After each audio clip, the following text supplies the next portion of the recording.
As many of you know, I enjoy investing in ETFs because they're just what makes sense to me. But as we all know, ETFs are a pretty plain vanilla investment and are about as exciting as sitting in the DMV waiting room. But then came along Catherine Wood, and you might recognize her from her very optimistic and bullish stance on Tesla. Catherine is the CEO and CIO of ARK Invest, and that's who we're going to be taking a look at today.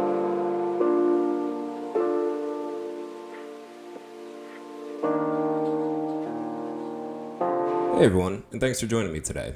My name is Matt, and as I mentioned there in the intro, today we're going to be taking a look at one of ARK Invest's ETF funds. ARK actually came on my radar from a comment left from Ross McIntosh on my VGT video, and he was the first one to kind of put them on the radar for me. And so again, I'm always appreciative of the feedback or comments that you leave for me of companies to look into, because I'm able to come across companies like this. So Ross was the first one to mention this to me. Then I saw this on, I think I saw it on TV. I think I saw Catherine herself on CNBC. And then I was watching an interview with Elon Musk, and sure enough, Catherine was there in the interview. So I've kind of followed Chip Wilson, founder of Lululemon's approach of that rule of three. And since I heard about it 3 times, I realized there's probably some potential here with this investment and wanted to take a deeper dive into it. And I want to start off by saying I think Catherine is a genius, and she actually reminds me a little bit of Elon Musk. If you watch the way that both of them have their interviews or their presentations, they're both very intelligent, but they're also a little awkward on stage. They both are probably too smart to carry on a conversation with most people, and you can tell when somebody asks either one of them a question, they pause and they think about it, and when you look at them in the face, you can truly see their mind is always going, they're always thinking, and they're trying to think of the best way to answer something. So I enjoy seeing people like that because they are incredibly intelligent, and usually they have points of view that we don't typically see from other people out there, and it could be something that could be very beneficial for us as an investment. So in case you haven't heard of ARK before, I want to start off by just explaining a little bit about their background. ARK is a very new company when it comes to the ETF world. Their first fund hit the markets in 2014, and since then, they've received numerous awards for their fund's performance. They have this heavy focus on disruptive innovation, which I know what they mean, but it sounds really cool. So that's immediately what also caught my attention once I started researching this company, disruptive innovation. Right now, they have 5 actively managed ETFs as well as 2 passive or indexed ETFs.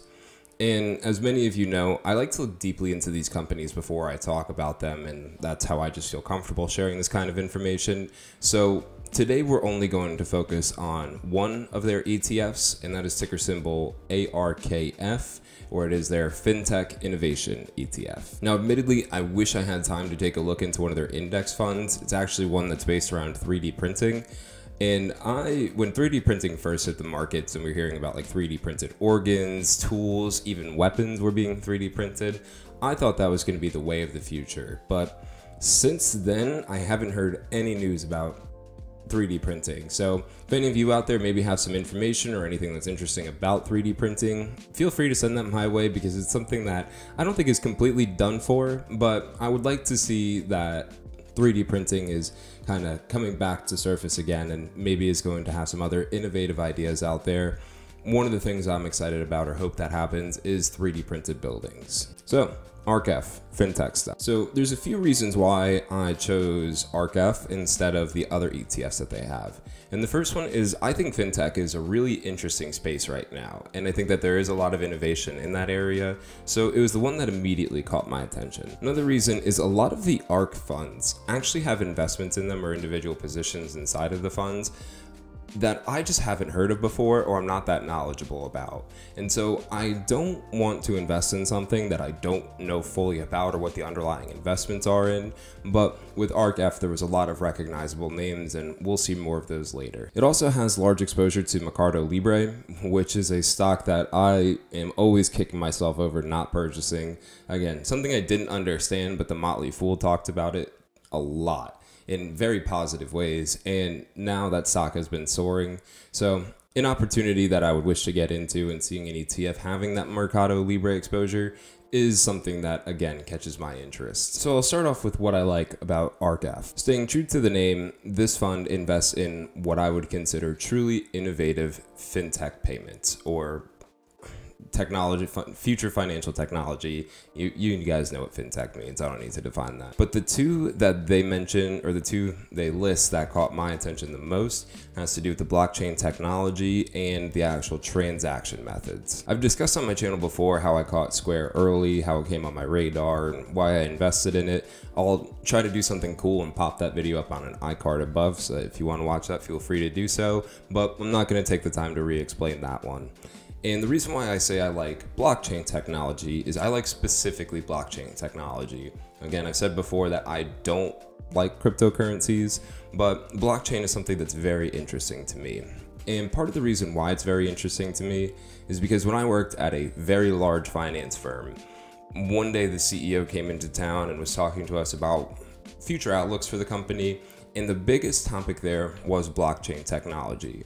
Now, there was two key reasons why that would have been so huge at a finance institution, and that has to do with instant settlement on equity trades instead of taking 2 days or 3 days for it to settle, as well as it allows for you to transfer large amounts of money in the same day. So, if you were trying to transfer money to buy a mortgage or something, it could take a few days for it to clear.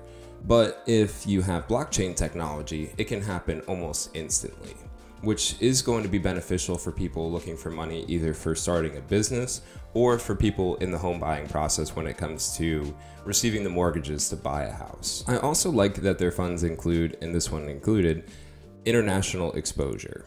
Now, I think it goes without saying there's an inherent risk when you invest internationally, and it does require a little bit more research than typically required if you're buying individual shares, and potentially a lot more, or the need to buy ADRs if you are looking to invest internationally. So having an international exposure in an ETF is just a way to make my life easier, and staying true to the Jack Bogle method, I really think that having a portion of international exposure in your portfolio can be something very beneficial, even if you're just using it as a hedge against inflation. When I took a look at the top 10 holdings of this, one of the things that stood out to me was the companies that it's invested in, because there was only 2 in the top 10 that I didn't recognize right off the bat, but the rest of them were all names that I'm familiar with, and I'll actually pull that up here so we can take a look at them together. And so again, we can see we have exposure in these top 10 holdings alone. I think there's only 37 holdings in this total, so this is little less than a third of the investments you would receive from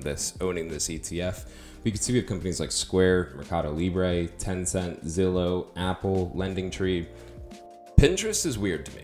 I don't actually understand why Pinterest is in there. I think I heard that they were doing some kind of payment method thing they're working on, but that was kind of the weird one. But hey, I'll take it. I think Pinterest is actually starting to look more and more promising as time goes on and they're able to capitalize on their ad revenue. And lastly, kind of the last reason why, and I'm intentionally saving this for last, is I think that the fund performance has been terrific, and you'll see why I'm saving that for last, because it's also going to be a con. But since this fund's inception, it's returned 39.44%, which is great to see. That is a very impressive return to see on a fund. Again, I'll explain why that's a con, but if you're looking at it just since the inception date, especially in something that doesn't have an underlying benchmark that it's following or any kind of guidelines to it, it's really good to see. And again, I think that just reiterates the intelligence of Catherine Wood, knowing what is going to be an innovative company while also remaining successful, because we all know innovation is great, but there is a risk associated with innovation, especially because a lot of these could be startup. So taking on that kind of risk and still offering nearly 40% return since inception is, well, she just deserves a pat on the back for that one, because that's awesome. So now let's just move on to what I don't like about this fund. And if you're scratching your head thinking, why would I not like nearly a 40% return on an ETF? It's not the return that I don't like. It's the fact that the return, or since inception, this fund's inception date was February of 2019. So this fund is a year and a half old. So it's a relatively new fund. And as I said last week in the Rocket video, I like companies that have been around for a while. If it comes to individual stocks, usually I like to see them on the market for at least 2 years to get enough information to really do my full research. But when it comes to something like an ETF, I'm really looking for more of like a 5-year time horizon. Now that being said, this fund, as well as all of their other funds, did hit the market in the middle of the strongest bull market we've ever experienced. So while these returns are fantastic to see, and there's really no ifs, ands, or buts about it, they've been very impressive funds, we can't disregard the fact that none of these funds have experienced a market downturn, which is where you would see the risk for these kind of innovative companies. And they've hit the market in a time where it's just been on a steady incline. With the exception of March this year, it's really been headed in an upwards direction since like 2013 or something. So I think, again, that 40% is great, but don't let it skew you, given that it hasn't experienced a market downturn and came out in the middle of the strongest bull market we've ever seen. And the other reason I don't like this fund, or the con I have for this fund, has to do with the expense ratio. Now, this isn't the worst expense ratio I've ever seen. When I worked in finance, I was helping somebody transfer an account, and they had a mutual fund in it with an over 5% expense ratio. That is horrendous. ARKF has an expense ratio of 0.75%, which is less than 1%, but admittedly, if I were to purchase this and put it into my portfolio, it would be the most expensive ETF I've ever purchased. And before I move on, I want to just say I am very aware that actively managed funds are going to have a higher expense ratio than an index fund. And I'm also aware that mutual funds tend to have a higher expense ratio than ETFs. So when I was trying to do some research to see if I can get any justification for why this fund has such a high expense ratio, given that its peers are trading around 0.45 to 0.6%, I came across this article, and it was really the only kind of answer I was able to find, but I wasn't really happy with the response. And I'm just going to read this. I'll pop it up on the screen so you can see this. But in an interview, when Catherine was asked about the expense ratios for their funds, she said, "We're at 75 basis points, 0.75%. We're trying to communicate that our competition is not other ETFs, but actively managed mutual funds. Those often have expense ratios of 75 basis points, but then they have another 50 to 75 basis points more in hidden fees. There are no hidden fees in ETFs." So that does raise the question to me as to why are they a mutual fund instead of an ETF? I know that Vanguard's mutual funds, some of them do have a origination fee, like a 12B1 fee, but not all of them do. And so saying that all mutual funds have these hidden fees is just simply incorrect. They do have higher expense ratios, that is absolutely correct, but if you are the one creating these funds, you don't have to have these hidden fees inside of a mutual fund. You can be as transparent as you want to be because it's your company. So I don't necessarily love that response. And really all she had to do to back that up and make me happy would maybe to be something like she's looking for tax efficiency for the investors. That would make a lot more sense to me and something I can get behind. But just saying it's because, they're competing with mutual funds, not ETFs, it's kind of like comparing a lemon to a Meyer lemon. They're both lemons, but not really. I hope that makes sense. If you don't know what a Meyer lemon is, look it up. They're actually really good on food if you ever need like a sweeter version of a lemon. So for my final verdict over this, I do want to start off by saying I am a huge fan of Catherine Wood. I really enjoy what she's doing with ETFs. She's making them a little bit more attractive and interesting of an investment, but also has a core value underneath it that is something I look for when I look at these investment companies. I will say I am having a hard time getting past the age of this fund though, as well as the expense ratio. Now, with that being said, I don't really know of that many ETFs or mutual funds out there that are like this one. I really couldn't find something to compare it to that's this innovative, uses this kind of national and international exposure, has companies that you don't typically see listed in these funds. Yes, most of these are large cap companies, but they're not very commonly talked about companies, and that's something that actually excites me. Again, it's more exciting than your typical S&P 500 index fund, which is about as dry and boring as it gets. So I like seeing that this is a unique approach towards ETFs. And I've said before, and I'm still aware that price per share is really an irrelevant factor when it comes to investing, but seeing the companies that this offers exposure to, and with this trading at under $40 a share, is something attractive to me because that allows for me to buy a few shares and get a good amount of exposure without having to sell out of other investments to be able to afford this purchase. So with that said, it is what I'm considering adding to my portfolio. Of course, I'm going to continue to look around, and I'm probably going to look more into that 3D printing ETF. I think the ticker symbol for that is PRNT or something along those lines. But it's one that I am interested in. Am I going to buy it today? Probably not. But I think it is one I would add to my portfolio in the near future. Because another reason too is these electronic payment methods are actually becoming very popular in other countries.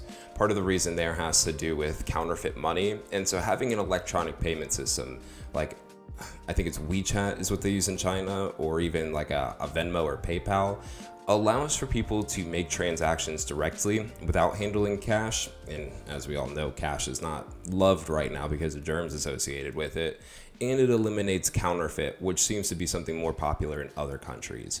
So from the ETFs that I did see listed, this would be one that I do feel comfortable investing in, even if there were to be like a global recession, because there is a need for these products inside of these funds, and they are products that better the lives of others, which is usually a good way of looking at companies during recessions and whatnot, to make sure that, you know, is there going to be a need for this company regardless of what's going on in the world and in the global economy. I guess with that said, this is my review of ARKF. I know it wasn't the most detailed review I've had, but I hope that you enjoyed it, and I hope that you maybe learned something from this investment. Love to know your thoughts on it, and if you think anything differently or if I missed anything, please leave that in the comment section down below. I also now actually have a link for Robinhood if you wanted to get a free stock, so check that out in the description below. It's the only one that would let me kind of start doing that without having a massive following base. So, you know, if we want to help each other out here, you can go ahead and get that free stock. I get one as well, and hey, we can get rich together. If you enjoyed this video, I hope that you would give it a thumbs up and just consider subscribing. But with all of that said, thank you so much for taking the time out of your day to watch this video. You could be anywhere in the world and you're right here with me, so I really appreciate that. But for now, that's all I have to say, so I will see you next time.